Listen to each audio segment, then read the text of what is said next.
Everybody, welcome. I'm back again. I didn't think I would make a video, and I didn't think I would be lifting at all, really, today. So, if you remember from last Friday, my back was hurting. What I did today was, alright, this is gonna maybe sound a little bit weird, but I follow this, you can call it a training modality called original strength. I did some prone rolling. So if you can think of, and I don't have an example of this, and I may show it later, but lying on your stomach with your arms out, arms out by your side, and then reaching your feet to the opposite hand. It does two things. One, it helps rotate your spine, which I don't think many humans into adulthood do often enough, and it also turns your glutes on. So I know just from existing that a lot of desk sitting, a lot of desk for work, desk for gaming, chair for driving, your core gets weak in general, and for a lot of people the sitting position will just turn your glutes off. So I did a lot of that before, and I said to myself, if I feel good, just like on Friday, I'm gonna just go for it. So it got to the point where my back was feeling pretty good, and so I eased my way into my warm-up. I did, instead of going 115 to 155, I did 115, 135. So that felt good, and I stopped it at 2 reps because I wanted to save some in the tank. I did 155 for 2. And then I went right to my 165, which is heavier than the last time, just by 5 pounds. But it's pretty encouraging, despite having I guess you can call it an injury, a weird tweak.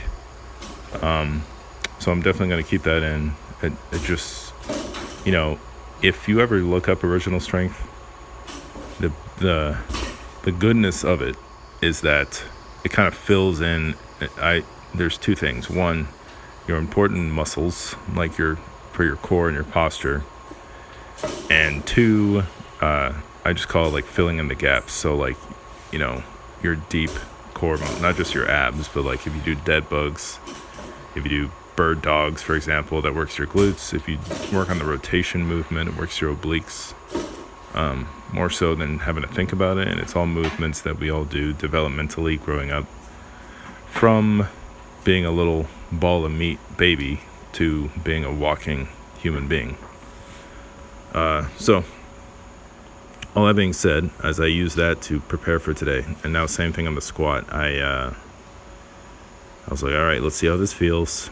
I took my last working weight on the snatch, put it on there, and the goal weight for today was 115, which again, I still haven't taken a deload, but it's peanuts weight. It's still under my body weight.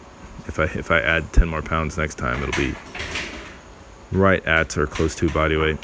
I'm I guess 226 this morning in my own personal weight. So I did my 165, felt good, went to 215, and I took the first one slow here, and I just went with it. So back to 5x5. I don't think I'm going to deload yet, maybe after the next session.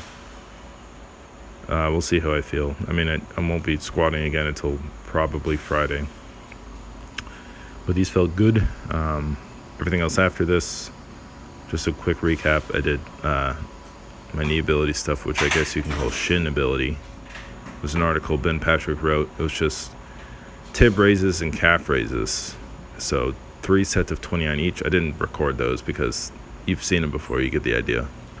And then I did upper body, which was chin-ups and handstand push-up work. So pretty simple. Another thing I did is so the rolling, I will say, like twisting in general, and you can get some of that out of convict conditioning. It's really something that, is very important, because your mobility, yourself as a human being, you stem from your brain down through your spine, right? So that's the most important, I guess you can say, segment of your body. If If your finger gets cut off, you live. If your spine gets damaged at any point, you could be paralyzed. If you want to get morbid, if your head gets cut off, that's the end of it.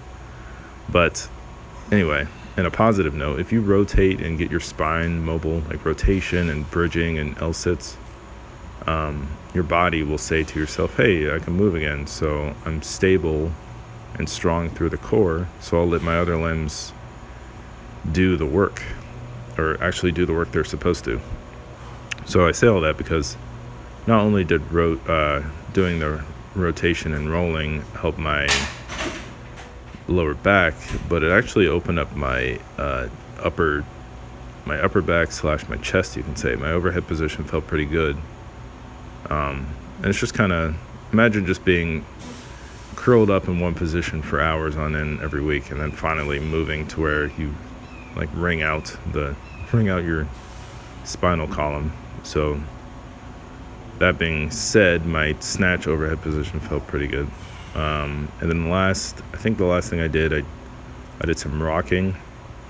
If anyone's actually watching this, I'll maybe put in a request. If you want to see me demonstrate what I'm talking about, post it in the comments below.